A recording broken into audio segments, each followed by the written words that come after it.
কোথায় ছিলে তুমি নিজেও জানো না, তোমার বাবাও জানে না তুমি কোথায় ছিলে তুমিও জানো না, কেউ জানে না। আল্লাহ পাক রব্বুল আলামিনের সূরাতুদ দাহরের 1 নম্বর আয়াতের মধ্যে আমার আল্লাহ জানাইয়া দেন, হাল আতা আলাল ইনসানি হিনুম মিনাদ দাহরি লাম ইয়াকুন শাইআম মাযকুরা।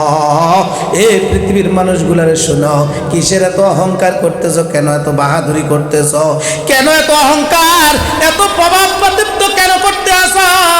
কি ছিল তুমি, তুমি কোন জায়গার ফল ছিল তুমি নিজেও জানো না।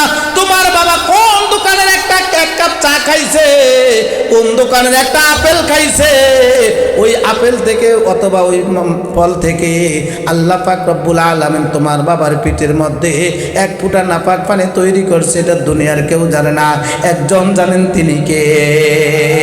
আল্লাহ বলেন, বান্দারে শুনো, তোমার মায়ের পেটের ভিতরে বাবার মাধ্যমে আল্লাহু আকবার 1 ফোঁটা নাপাক পানি, ওই 1 ফোঁটা নাপাক পানি এমন নাপাক রে, শাইআম মাযকুরা, এটা কোনো উল্লেখযোগ্য বস্তু না, এত অনিল্লেখযোগ্য একটা বস্তু রে বাবা, এমন একটা নাপাক পানি। বাবার নাকের মধ্যে আসলে বাবা নাক ছিটকায়, মায়ের নাকের মধ্যে আসলে মাও নাক ছিটকায়। ওই নাপাক পানি দিয়ে আমাকে আপনাকে সমস্ত পৃথিবীর মানুষগুলাকে তৈরি করেছেন একজন, তিনি কে? আল্লাহ বলেন, আর রহমান, আমি সেই দয়ালু খোদা রে, যিনি তোমার মায়ের পেটের ভিতরে দুনিয়ার কোন মানুষ লালন পালন করে নাই রে। ও দোস্ত বাবাজিরা, ভালো করিয়া বুঝো, পৃথিবীর মানুষদের মধ্যে অনেক মানুষের মধ্যে পাওয়া যায় কোনো সন্তান নাই, ছেলে নাই, মেয়ে নাই, কিছুই নাই, কারো শুধু ছেলে হয় মেয়ে নাই, সন্তান ছেলে হইতে আছে, একটা মেয়ের আশায় বারবার ছেলে হইতে আছে, আবার কাহারো শুধু মেয়ে হইতে আছে, ছেলের কোনো খোঁজ খবর নাই। এরকম কিছু ঘটনা আছে না নাই? আল্লাহ বলেন, ইয়াহাবু লিমান ইয়াশাউ ইনাসাউ ওয়া ইয়াহাবু লিমান ইয়াশাউ যুকুর। আমি আল্লাহ কাউকে ছেলে দিই রে, আমি আল্লাহ কাউকে মেয়ে দিই, কাউকে ছেলে মেয়ে দোনো জায়গা থেকে দিই, কাউকে ছেলে মেয়ে কোনোটা দেই না। এ বাবাজি, ভালো করিয়া বুঝো, তুমি তোমার বাবার উরুস থেকে যে আসছো, তুমি মনে করছো স্বামী স্ত্রী মিলনের মাধ্যমে সন্তান হয় না, না না। ও বাবা, পাশের বাড়ির দিকে তাকাইয়া দেখো না রে, তার তো সব কিছু আছে, বিবাহ শাদী হয়েছে, আজকে 4-5 বছর হইয়া গেছে, এখনো একটা সন্তান হয় না। এরকম অবস্থা আছে না নাই? ডাক্তারের কাছে দৌড়াইয়া গেছে, ডাক্তার সাহেব আমাদের কি সমস্যা দেখেন। ডাক্তার পরীক্ষা করে দেখলো হরমোনও ঠিক আছে, সব কিছু ঠিক আছে, বিদ্যুৎ যখন পরীক্ষা করলো সব ঠিক আছে, সন্তান কেন হয় না রে? সন্তান দেওয়ার মালিক তো দুনিয়ার কোনো ডাক্তার না, সন্তান দেওয়ার মালিক কেউ না, একজন মালিক, তিনি কে?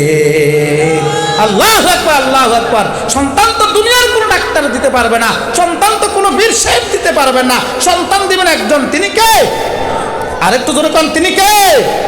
বাবাজি, ভালো করিয়া বুঝো, ডাক্তারের কাছে দৌড়াইয়া চলে গেছে। ডাক্তার সাহেব, আপনার কথা অনেক শুনেছি, আপনার নাকি প্রেসক্রিপশন অনুযায়ী ঔষধ খাইলে নাকি সন্তান হয়, আমাকে একটা প্রেসক্রিপশন দেন, আমার জন্য একটা সন্তান হয়।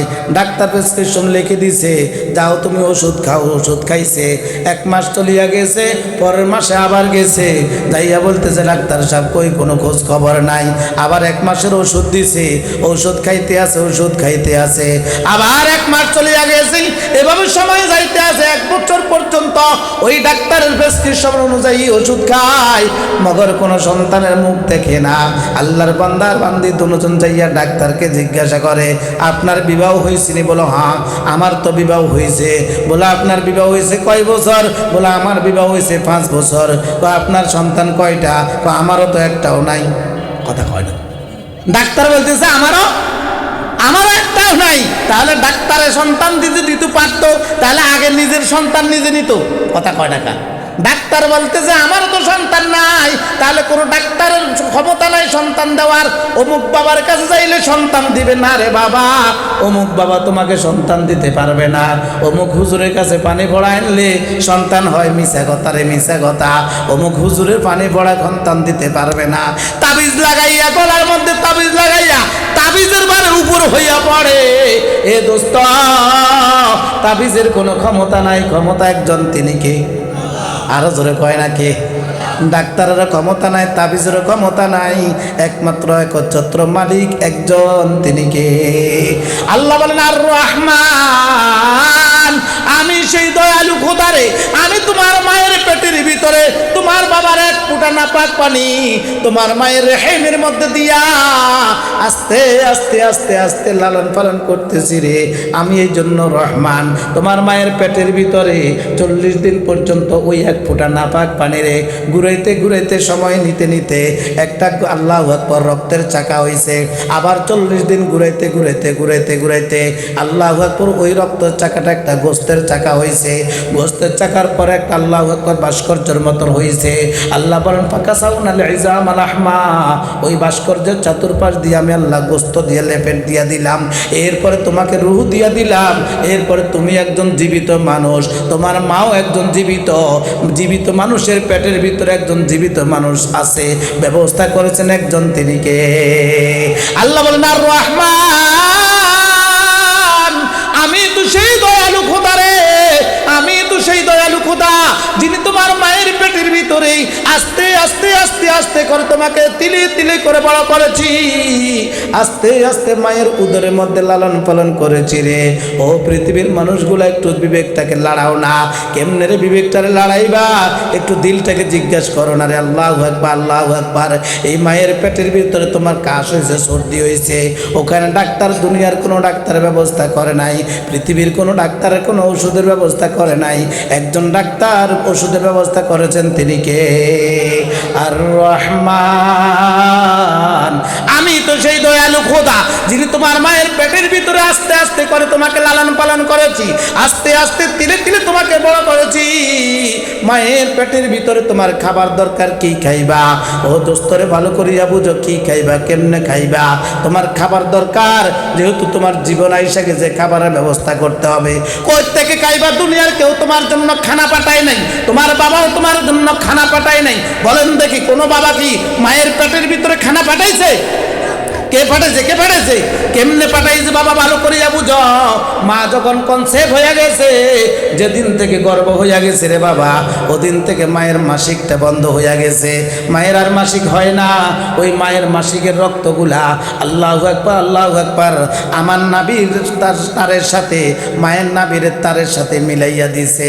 আল্লাহ বলেন বান্দারে, তোমার খাবার দরকার কি খাবাইব? মুখ দিয়া খানার ব্যবস্থা করে নাই, নাবির তারের সাথে, মায়ের নাবির তারের সাথে মিলাইয়া দিছে। এবার রক্ত দিয়া খানার ব্যবস্থা করছেন কে?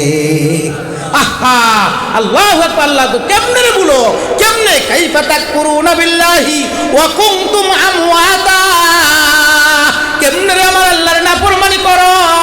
আল্লাহ বলেন বান্দা, কেমনে নাফরমানি করো? এই মৃত অবস্থায় ছিলা রে, ওই মৃত থেকে আমি আল্লাহ জীবন দিয়েছি। তোমার খানা মুখ দিয়ে দেই নাই, নাবির তারের সাথে দিছি। কেন জাননি? মুফাসসিরিনে কেরাম লেখেন, বাবা ভালো করিয়া বুঝুন, আমার দিকে লক্ষ্য করেন, দেখেন আল্লাহু আকবার, আমার মুখ আল্লাহ অন্ধকার, ওই যে মায়ের পেটের ভিতরে গবান দিয়ে খানা দেয় নাই। কেন দেয় নাই বাবা? একটু ভালো করিয়া দেখেন। আমি আপনাদেরকে একটা প্রশ্ন করতে চাই, আমার গায়ের থেকে যদি রক্ত বাইর হয়, বলে অজু চলিয়া গেছে, তাহলে এবার বলেন তো দেখি, রক্ত পাক না না পাক? জোরে কর না, রক্ত পাক না না পাক? রক্ত না পাক বাবাজি, ওই রক্ত না পাক পানি, রক্ত না পাক রফাক খাদ্যটা আমার আল্লাহ আমাকে আপনাকে খাবাইবে, ঠিক আছে, তবে মুখ দিয়া খাবাই নাই। কারণটা কি জানো নি? আমার আল্লাহ মুখটা না পাক করতে রাজি না। আমার আল্লাহ বলেন, দুনিয়ার মধ্যে যাওয়ার পর আমার বান্দাই মুখ দিয়া আমি আল্লাহর পুত পবিত্র আল্লাহ আল্লাহ জিকির করবে। সুবহানাল্লাহ কর। আল্লাহ বলেন, আমি মুখ দিয়া তো এই নাফাক খাদ্যটা ফাটাই নাই, কারণ মুখটা পাক রেখেছি। এই পাক মুখ দিয়া আমি আল্লাহর পবিত্রতা বলবে, সুবহান রাব্বিয়াল আলা বলবে, সুবহান রাব্বিয়াল আযীম বলবে, আমি আল্লাহর পবিত্রতা বলবে, আল্লাহ আল্লাহ বলে ডাক দিবে। আমি আল্লাহ এজন্য তার মুখটা পবিত্র রেখে দিয়েছি। আর বাংলার জমিনে আইসা, জমিনের মধ্যে আসার পর এই পবিত্র মুখটাকে অপবিত্র করে বিভিন্ন গাল মন্দের মাধ্যমে অশ্লীল ভাষায় ব্যবহার করে, ওলামায়ে কেরামকে গাল দিয়া, এরকম কিছু মানুষ আছে না নাই? জোরে কর না, আছে না নাই? এ দোস্ত ভালো করিয়া বুঝো, আমার আল্লাহ বলেন রহমান, তোমার মায়ের পেটের ভিতরে আমি আল্লাহ লালন পালন করেছি, এরপর তোমাকে জমিনের মধ্যে আনলাম, কেন্নে আনলাম সুম্মা সাবিলা ইয়াসারা, ছোট্ট একটা সুরঙ্গ পথ দিয়া আমার আল্লাহ আমার মাকে বেহুশ করাইয়া ওখান থেকে ছোট্ট একটা রাস্তা দিয়ে আমাকে আপনাকে জমিনের মধ্যে পাঠাইছে। এ বাবাজিরা রে, একটু ভালো করিয়া বুঝিয়া দেখো, আল্লাহু আকবার। আমাদের আপনাদের এলাকার মধ্যে মুরগির বাচ্চা আছে না নাই? মুরগির বাচ্চা, হাঁসের বাচ্চা আছে না নাই? মুরগির বাচ্চা যখন মুরগির ডিম থেকে যখন আস্তে পরে ফুটাইয়া যখন বাচ্চাটা বাইর হয়, আপনারা তাকাইয়া দেখবেন বাচ্চাটা বাইর হইতে দেরি কিসকিস কিসকিস করে খানা তালা শুরু। কথা কটা কি তালা শুরু? খাদ্য তালা শুরু। মুরগা আজ বহি যাবে রু আয়া ধরু জি তালাবাদ। আল্লামা শেখ সাদি রহমতুল্লাহ লেখেন, মুরগা আজ বহি যাবে রু আয়া ধরু জি তালাবাদ, আদমি জাদা নাদারদ খেরদ আকল তমিজ। মুরগির বাচ্চা জমিনের মধ্যে আইসে সে খানা তালা শুরু করিয়া দেয়, আর আমি মানুষের বাচ্চা হইয়া মায়ের পেট থেকে আসার পর আওয়াজ ছাড়া অন্য কোনো শব্দ আমার নাই। জোরে বলেন কথা ঠিক না বে ঠিক? আমার বাবাজিদেরকে বলবো, বাবারা, এই মায়ের পেটের ভিতর থেকে জমিনের মধ্যে আমার আল্লাহ এনেছেন, আনার পর তোমার খাদ্যের দরকার কি খাইবা? জমিনের তোমাকে যদি আলু দেয় তুমি খাইতে পারবা না, ভাত যদি তোমার মুখের মধ্যে দেয় তুমি গলা তাটকিয়া মরা যাইবা, ওই যে চা যদি তোমার মুখের মধ্যে দেয় তুমি খাইতে পারবা না, এই জমিনের খাদ্য তোমার উপযোগী হবে না। এজন্য আমার আল্লাহ পাক রব্বুল আলামিন মায়ের স্তনের মধ্যে এমন সুন্দর দুধের ব্যবস্থা করে দিয়েছেন। সুবহানাল্লাহ বলেন। আর রহমান, আমি সেই দয়ালু খোদা যিনি তোমার মায়ের স্তনের মধ্যে দুধের ব্যবস্থা করেছি রে, না গরম না ঠান্ডা, এত সুন্দর কুমকুম গরম দুধ আমি আল্লাহ তোমার জন্য উপযোগী ব্যবস্থা করে দিয়েছি। একজন ব্যবস্থা করেছেন, তিনি কে? আল্লাহ বলেন, বান্দারে কেমনে আমার নাফরমানি করো? আমি আল্লাহ তো সেই রহমান, এই জমিনের মধ্যে আসার পরেও তোমাকে আস্তে আস্তে আমি আল্লাহ লালন পালন করেছি, আস্তে আস্তে তিলে তিলে করে তোমাকে বড় করেছি। এরপর বড় হওয়ার পর এবার তুমি আমাকে আল্লাহকে আর চিনো না, এবার আমি আল্লাহকে চিনো না, আমি আল্লাহকে বুঝতে রাজি না। আল্লাহ পাক রব্বুল আলামিন বান্দারে 2 নম্বর আয়াতের দিকে যাইতে আছে, আমার একটা মূল টপিকের দিকে যাইতে আছি। আল্লাহ বলেন আর রহমান আল্লামাল কুরআন, ওই দয়াময় খোদা বলতেছি যিনি তোমাকে কোরআন শিক্ষা দিয়েছে। সুবহানাল্লাহ। কোরআন শিক্ষা দিয়েছেন কে? আল্লাহ বলেন, বান্দারে আমি তো সেই রহমান যিনি তোমাকে কোরআন শিক্ষা দিয়ে দিছি। এরপরে বলেন খলাকল ইনসান, আমি আল্লাহ মানুষ বানাইলাম। এ বাবা জিরারে ভালো করিয়া বুঝো, আল্লাহ জমিনের মধ্যে আগে মানুষ পাঠাইছেন, তারপরে কোরআন পাঠাইছেন।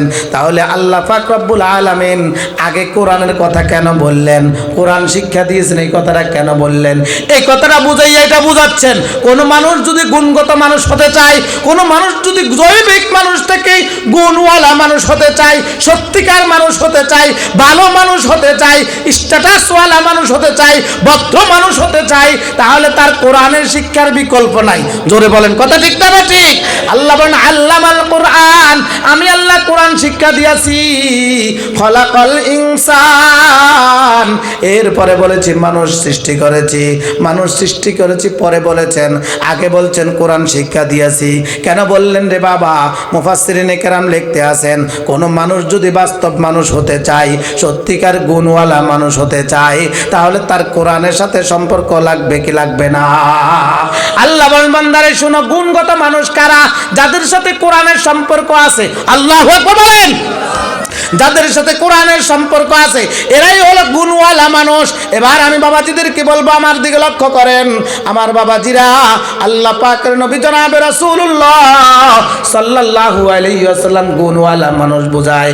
ও দোস্তরে, আমরা সকলে জুমার নামাজ পড়ি, জুমার নামাজের দ্বিতীয় খুতবার মধ্যে একটা হাদিস পড়ে, আল্লাহ পাকের নবী ডাক দিয়ে বলেন খয়রুকুম খয়রুল কুরুনি করনি সুম্মাল্লাযীনা ইয়ালুনাহুম সুম্মাল্লাযীনা ইয়ালুনাহুম।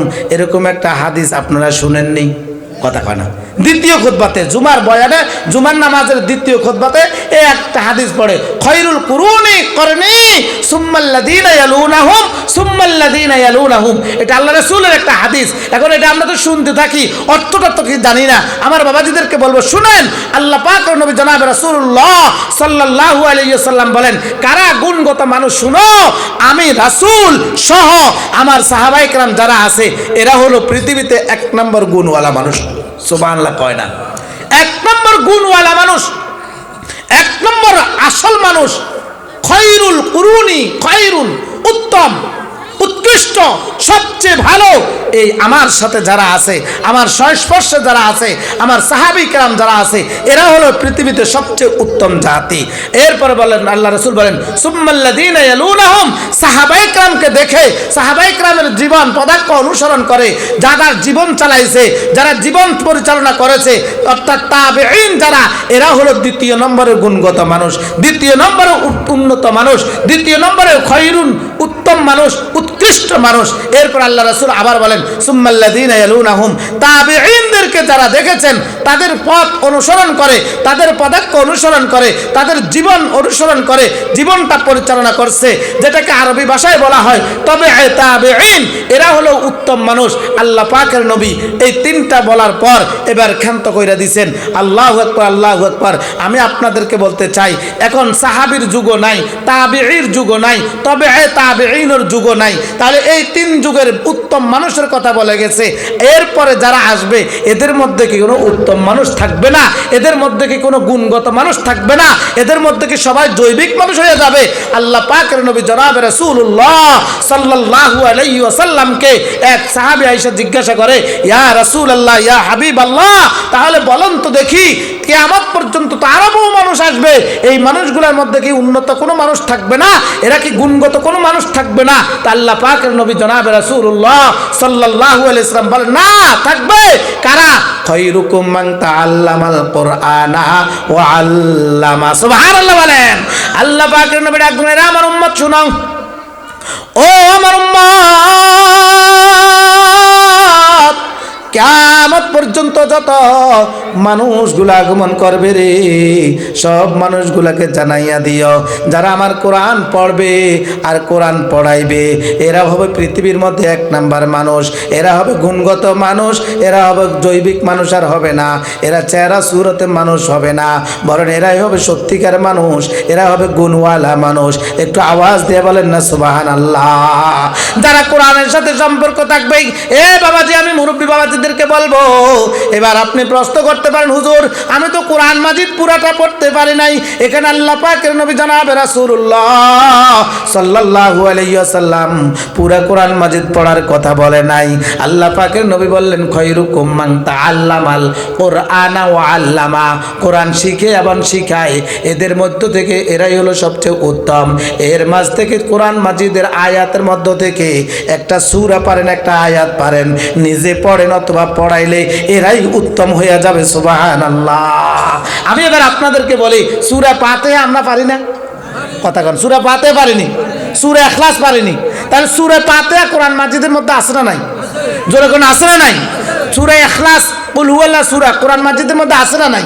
তাহলে আমি আপনি যদি কোরআন মাজিদের মধ্য থেকে সূরা ফাতিহাটা তেলাওয়াত করি, সূরা ইখলাসটা তেলাওয়াত করি, অথবা কাউকে শিখাইতে দিছি, কোরআন মাজিদ থেকে সূরা ফাতিহাটা মুখস্থ করাইতে আসি, শিখাইতে আসি, আল্লাহ রাসূলের কথা অনুযায়ী বোঝা যায় আমি হলাম গুণগত মানুষ, আমি হলাম উত্তম মানুষ। সুবহানাল্লাহ বলেন। আল্লাহ পাক রব্বুল আলামিনের নবী জনাব রাসূলুল্লাহ সাল্লাল্লাহু আলাইহি ওয়াসাল্লামের আরেকখানা হাদিস তেলাওয়াত করেছি, এই হাদিসটা বলে ইনশাআল্লাহ আমি আলোচনা শেষ করব। আমাদের প্রধান মেহমান ইনশাআল্লাহ এসে গেছে, আমার বাবাজিদেরকে বলবো, আল্লাহ পাকের নবী জনাব রাসূলুল্লাহ সাল্লাল্লাহু আলাইহি ওয়াসাল্লাম বলেন, ইয়ারফাউল্লাহু তাআলা বিহাযিহিল কুরআনি আকওয়ামা ওয়া ইয়াদউ বিহি আখারিন। নবীজি রাসূলুল্লাহ সাল্লাল্লাহু আলাইহি ওয়াসাল্লাম বলেন, শুনো, এই পৃথিবীর মানুষগুলা কিয়ামত পর্যন্ত যত মানুষগুলা আগমন করবে, এই মানুষগুলোর মধ্য থেকে ওরা উত্তম হবে যারা কোরআন মাজিদ পড়বে এবং পড়াবে। হ্যাঁ হ্যাঁ, আমি আল্লাহ পাক রব্বুল আলামিনের এই কোরআনের বদৌলতে এক জাতিকে আল্লাহ তাআলা দুনিয়ার মধ্যে অনেক সম্মানিত